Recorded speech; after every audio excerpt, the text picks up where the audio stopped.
December 13th, 2000. John B. Connolly Unit, Kennedy, Texas. 7 men, gone, from a maximum security prison. And the craziest part? They didn't tunnel, didn't climb walls, didn't break through fences. They walked out, through the front gate, in a prison truck, during daylight. Wearing stolen guard uniforms, armed with 16 guns, driving past security like they owned the place. But this isn't just about the escape that shouldn't have been possible. It's about the chilling note they left behind. You haven't heard the last of us yet. The Christmas Eve murder of a police officer shot 11 times and run over with his own patrol car, and the 41 days of freedom that ended with America's Most Wanted bringing them down. One of them committed suicide rather than go back. 4 have been executed. 2 remain on death row today. This is how 7 convicted felons pulled off one of the most audacious prison breaks in American history and proved that desperate men will do anything for freedom. George Rivas wasn't born a criminal mastermind. Born in 1970 in San Antonio, Texas. By his teens, he'd already discovered 2 things he was good at: robbery and talking his way out of trouble. Neither skill kept him out of prison. By April 1996, at age 26, George was serving time at the Connolly Unit, a relatively new facility, opened in summer 1995.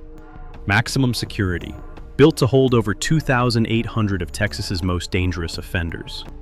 Concrete walls, guard towers, steel bars, razor wire, located in rural Karnes County, about 50 miles southeast of San Antonio. This was supposed to be escape-proof. George Rivas was serving 18 consecutive 15-to-life sentences. Armed robbery, kidnapping. The math was simple: 270 years before parole eligibility. He would die in prison, no question. How does someone facing 270 years find hope? Unless he did something about it. To George, the system was mocking him. 270 years for robberies where nobody died? It felt absurd, cruel. He had 3 options. Die an old man in a concrete box. Get killed, something that happened often in maximum security. Or escape. Every night in his cell, George thought about escape, dreamed about it, obsessed over it. But dreams don't break down walls. To escape, he needed a plan, a team, and perfect timing. So he began to watch, study, learn every detail of the prison's routines. The Connolly Unit was secure, but George was patient, calculating. Slowly, he began to notice the cracks. The prison had a problem that plagued the entire Texas prison system. Money. Texas had gone on a prison building spree through the 1990s, spent $2 billion constructing new facilities. But they didn't spend enough on staff.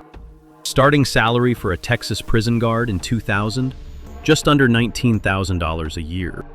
Raises were small, infrequent, benefits were limited. Most guards couldn't afford to stay.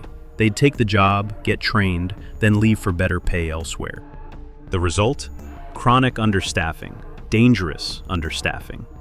On December 13th, 2000, the Connolly Unit needed 127 guards for the day shift. Only 96 showed up. 31 positions unfilled, entire sections of the prison covered by skeleton crews. What could go wrong with that many guards missing? George Rivas knew this. He'd been counting guards, timing shift changes, mapping blind spots. He'd found the weakness. Now, he needed a team. George didn't just need warm bodies. He needed men with nothing to lose. He deliberately sought out inmates with no chance of release for at least 15 years. Men serving life sentences, or close to it. Men hungry enough to risk death for freedom. He found 6. Michael Rodriguez, age 38, serving 99 years to life, had hired someone to murder his wife. Donald Newbury, age 38, the member with the longest rap sheet, serving 99 years. Larry Harper, age 37, serving 50 years. Joseph Garcia, age 29, serving 50 years. Patrick Murphy, age 39, serving 50 years. And the youngest member, Randy Halprin, age 23, serving 30 years. Behind bars, these 7 formed a brotherhood, a single unifying goal: freedom, at any cost. George Rivas was the ringleader, charismatic, methodical. The others looked to him for leadership. He had a gift, making people believe in the impossible, convincing them they could succeed where others had failed. For months, he'd been studying the prison, taking mental notes, committing every detail to memory. He watched the same guards come and go every day, learned their patterns, learned which ones paid close attention, which ones went through the motions. Guard shift changes happened at 6 a.m., 6 p.m., and noon. The noon shift change was the weakest, fewer guards on duty, many at lunch. Camera coverage had blind spots, areas where the angles didn't quite overlap. The maintenance shop was one of those spots. Civilian employees worked there alongside select inmate work crews. Inmates with good behavior records, minimum custody classifications, trusted prisoners who'd earned privileges. How do you get 7 violent felons into a trusted work crew? George managed to get himself assigned to the maintenance detail. Then he maneuvered his trusted allies onto the crew with him. By late 2000, 6 of the 7 worked in the maintenance shop daily. They had access to tools, supplies, civilian workers they could overpower. And most importantly, access to the perfect staging area for their plan. They even arranged for one conspirator, not officially on the crew, to slip in on the big day. With short staffing, an extra inmate hanging around wouldn't immediately raise suspicion. Over weeks of quiet planning, the 7 refined their scheme. They whispered during work shifts, in the yard, in their cells at night. Some nights, they'd fantasize about life outside, cold beers, hot meals, open roads. George also framed their escape as a rebellion. In his view, they weren't just breaking out for themselves. They were striking back at a system that had wronged them. A few of them wrote mini manifestos, vowing their own revolution. If they pulled this off, they wanted the world to know. It wasn't just about freedom, it was a statement. This shared goal created a powerful bond, unbreakable. Crucially, one of them had support waiting beyond the walls. Michael Rodriguez had enlisted his father to help. In secret, arrangements were made. A getaway car would be stashed near the prison. The plan was to escape in a prison truck, then ditch it and switch to the civilian car, making it much harder for authorities to track them. The chosen day was December 13th, 2000.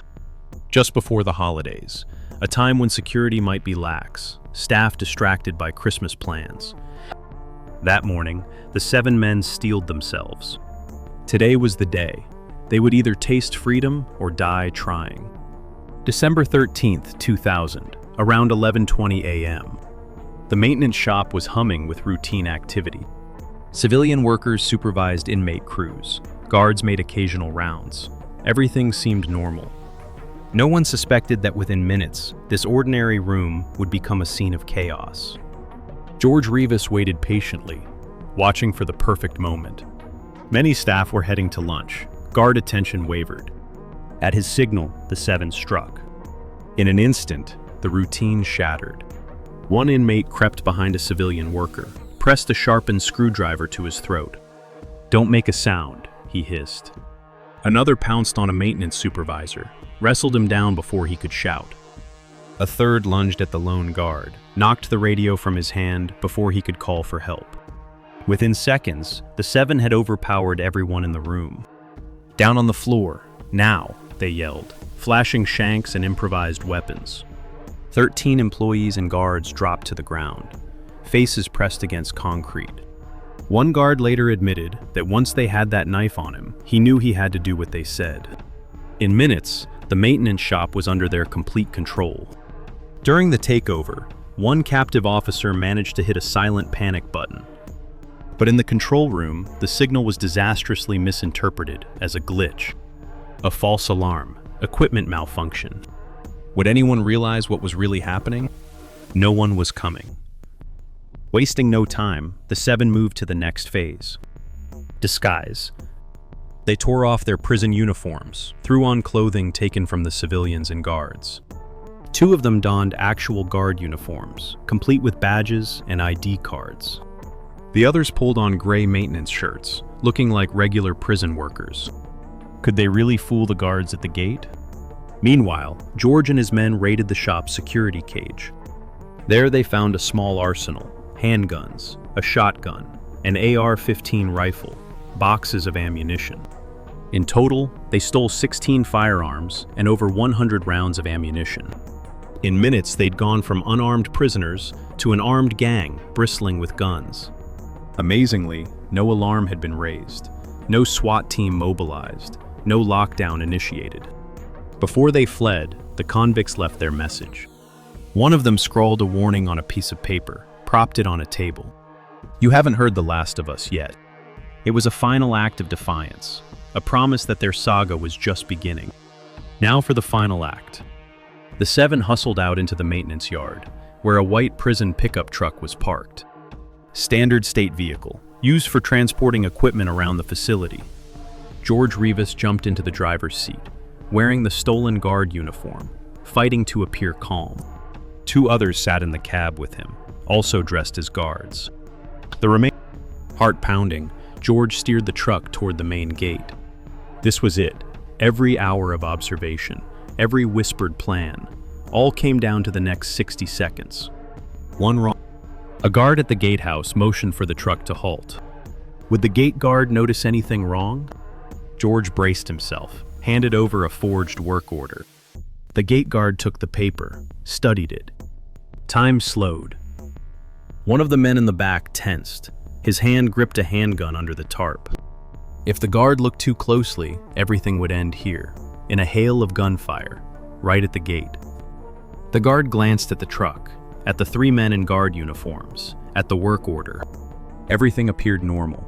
3 guards in a prison truck, standard transport. He nodded, hit the switch. With a heavy click, the secure gate slid open. George casually drove through, then accelerated. The truck sped away from the prison. And then they were out. A country road in rural Texas, just past noon. For the first time in years, no walls, no bars, no guards counting heads. Just the hum of the engine, just the dust kicking up behind the truck, just the open Texas road stretching ahead. Incredibly, the Texas 7 had just driven out of a maximum security penitentiary in broad daylight. Through the front gate, past armed guards, in an official vehicle. Once clear of the facility, just a few miles down the road, they pulled into a Walmart parking lot in Kennedy. There, exactly as arranged, was the getaway vehicle. They abandoned the white prison truck, piled into a brown pickup. By the time prison staff raised the first alarm, the Texas 7 were ghosts. How far could they get before being caught? The 7 men felt a surge of triumph. They were free. But freedom on an empty stomach with empty pockets is just a different kind of cage. They knew every officer in Texas would soon be hunting them. They desperately needed money, supplies, and a head start. The very next day, December 14th, 2000, they decided to strike. Their first stop was a Radio Shack in Pearland, Texas, near Houston. They stormed in with guns, terrified the clerks, snatched about $2,000 in cash. More importantly, they grabbed police scanners and 2-way radios. Now they could monitor law enforcement communications, hear their hunters coming. With cash and scanners crackling with police chatter, the group headed north. Dallas-Fort Worth area, a big metropolitan region where 7 men could disappear. December 19th, 2000. 4 of the members checked into an Econo Lodge motel in Farmers Branch, Texas, under fake names. For a short time, they kept a low profile, lay low, avoided attention. But 7 men on the run burned through cash quickly. They needed one more big score, a heist that would set them up for months. They chose Oshman's Sporting Goods in Irving, Texas. The date? December 24th, 2000, Christmas Eve. Why rob a store on the busiest shopping day of the year? This decision would turn their escape into a tragedy and make them the most wanted men in America. December 24th, 2000, evening. As Oshman's Sporting Goods prepared to close for Christmas Eve, the Texas 7 made their move.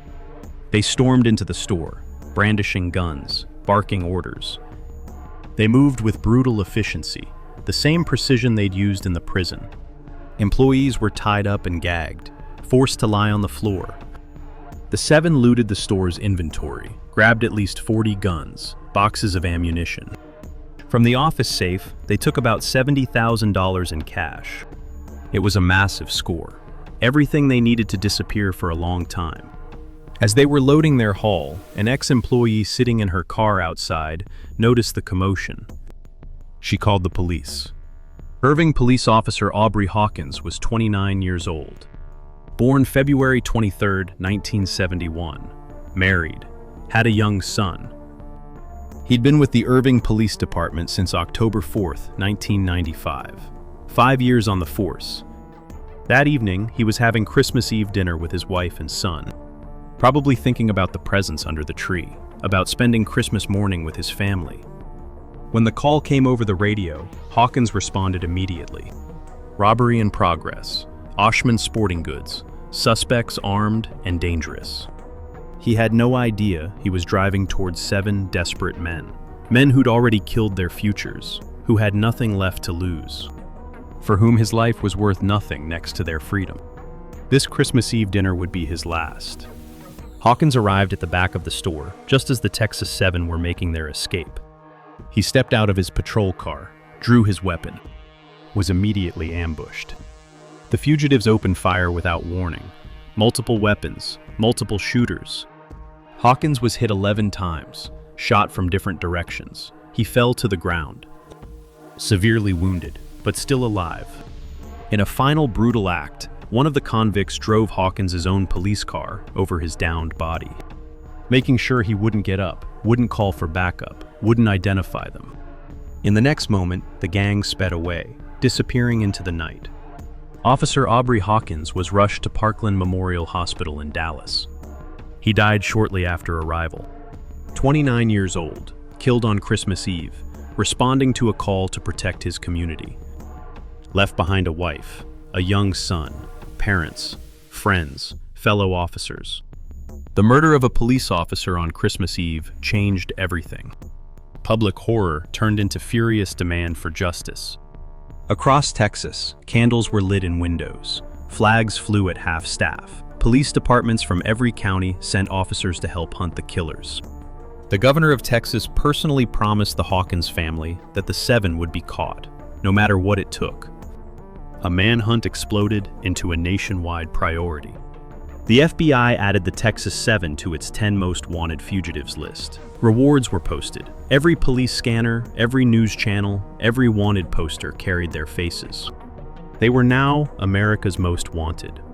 Realizing Texas was now too hot, the fugitives fled north into Colorado. Using the blood money from Oshman's, they bought a large RV. They drove it to Woodland Park, a small mountain town near Colorado Springs. Parked it at the Coachlight Motel and RV Park. To avoid suspicion, they crafted a new cover story. They pretended to be traveling Christian missionaries, played loud gospel music from their RV. Could anyone believe 7 ex-cons were missionaries? They smiled at neighbors, acted pious. For several weeks through late December 2000 and January 2001, this bizarre ruse actually worked. Surrounded by snow and pine trees, the 7 men laid low, while the entire country searched for them. The break that would end their run came from television. January 20th, 2001. America's Most Wanted featured the Texas Seven, showed their faces, detailed their crimes. Millions of viewers saw the broadcast. How long before someone recognized them? Including someone in Colorado who thought the new missionaries at the local RV park looked oddly familiar. He tipped off police. January 22nd, 2001. A massive task force assembled. FBI agents, U.S. Marshals, local police, SWAT teams. They quietly surrounded the Coachlight RV Park in Woodland Park. That afternoon, George Rivas, Michael Rodriguez, and Joseph Garcia drove into town for supplies. SWAT units surprised them at a gas station, arrested them on the spot. Would they resist or surrender? No shots fired, no resistance. They surrendered immediately. Simultaneously, police converged on the RV. Inside were Randy Halpern and Larry Harper. Randy Halpern chose to give up, walked out with his hands raised. But Larry Harper had sworn he would never go back to prison. As officers surrounded the vehicle, Harper made his decision. Loudspeakers demanded he come out with his hands raised. Negotiators called his name. Inside, Harper stayed silent. Why choose death over capture? He took his own life with a gunshot to the head. When officers finally entered the RV, they found his body. The Texas 7 had lost their first member. 2 members were still at large, Donald Newberry and Patrick Murphy. But the net was closing fast. January 23, 2001. Authorities tracked them to a Holiday Inn in Colorado Springs. The van they'd been using was found in the motel parking lot. Police set up surveillance, waited for confirmation. January 24, 2001, pre-dawn. Law enforcement surrounded the motel. Dozens of officers, rifles trained on the windows. A standoff ensued. Inside, Newberry and Murphy knew it was over. But they made one last demand, to speak to the media. In a phone call broadcast live on local TV, they ranted about the corrupt Texas justice system. Claimed their escape was a protest, a political statement against harsh sentencing. After saying their piece, the 2 exhausted fugitives finally surrendered. After 41 days of stolen freedom, the dream was over. Was it worth it? 6 surviving members were extradited back to Texas. Each man was charged with capital murder for the killing of Officer Hawkins. Under Texas law, killing a peace officer during the commission of a felony is a capital offense. All 6 faced the death penalty. The trials of the Texas 7 played out over several years. Each man had his own legal team. Each mounted his own defense. But the evidence was overwhelming. Security footage from Oshman's, ballistics matching the stolen guns to bullets in Officer Hawkins's body, eyewitness testimony from store employees. And most damning, the 11 gunshot wounds, the tire tracks across Hawkins's body from his own police car. There was no defense for that. One by one, the trials concluded. One by one, the verdicts came back. Guilty, capital murder. One by one, the sentences were handed down. Death. 6 men, 6 death sentences, the most in a single case in modern American history. On the other side, Officer Hawkins's family attended every trial, every sentencing hearing. His widow, his parents, his fellow officers. They wanted justice. They got it. But justice doesn't bring back the dead. His widow would raise their son alone. Explain to him why Daddy never came home from work that Christmas Eve. The boy would grow up knowing his father as a hero, a police officer who died protecting his community. But he would never know him as Dad. George Rivas, the ringleader, executed March 14, 2012, age 41. Michael Rodriguez, executed December 3, 2008, age 46. Joseph Garcia, executed December 4, 2018, age 47. Donald Newberry, executed February 4, 2015, age 52. As of 2025, 2 members remain on death row. Patrick Murphy, now in his 60s, still appealing his sentence. Randy Halpern, the youngest member, granted a new trial in 2019 based on allegations of judicial bias, still awaiting retrial. Larry Harper never made it to trial, dead by his own hand in that Colorado RV park. The Texas prison system, deeply embarrassed by the escape, implemented sweeping security reforms. In April 2001, a security firm released a comprehensive report. The findings were damning. Despite passing 2 security audits in 1999, the Connolly unit had major security breaches. How did auditors miss such obvious problems? The report stated there was little doubt the security breaches had been standard practice in the months and years leading up to the escape. While overlooked by administrators and auditors, they were not overlooked by the offenders who escaped. The report recommended beefing up guard tower security, limiting prisoner access to tools, carefully monitoring inmates with escape histories. January 19, 2001. The warden of Connolly unit was demoted. 3 other prison workers suspended. New protocols implemented, stricter tool control, better monitoring of inmate work crews. But the fundamental problem remained: low pay, high turnover, chronic understaffing. It's a problem that persists today. The story of the Texas 7 remains one of the most daring prison escapes in American history. For 41 days, they tasted freedom, lived without walls, without bars, without guards. But freedom gained through violence always has a price. Officer Hawkins paid with his life, doing his duty, protecting his community. His widow paid with decades of grief. His son grew up without a father. The 7 men paid with their futures, 4 executed, 2 awaiting execution, 1 dead by suicide. Their infamous note, "You haven't heard the last of us yet," was a challenge to the world. And for a time, the world heard plenty from the Texas 7. But in the end, their violent grab for freedom ensured they would never truly have it again. To this day, the Connolly unit still operates in Kennedy, Texas, housing over 2,800 inmates, maximum security, tighter protocols than in 2000. No one has escaped since December 13th, 2000. The white prison pickup they drove through the gate, found abandoned in that Walmart parking lot, left behind like the lives they'd thrown away for 41 days of freedom. And that brings us to the end of our story. If you liked it, don't forget to like and subscribe and activate the bell button so you can receive new videos.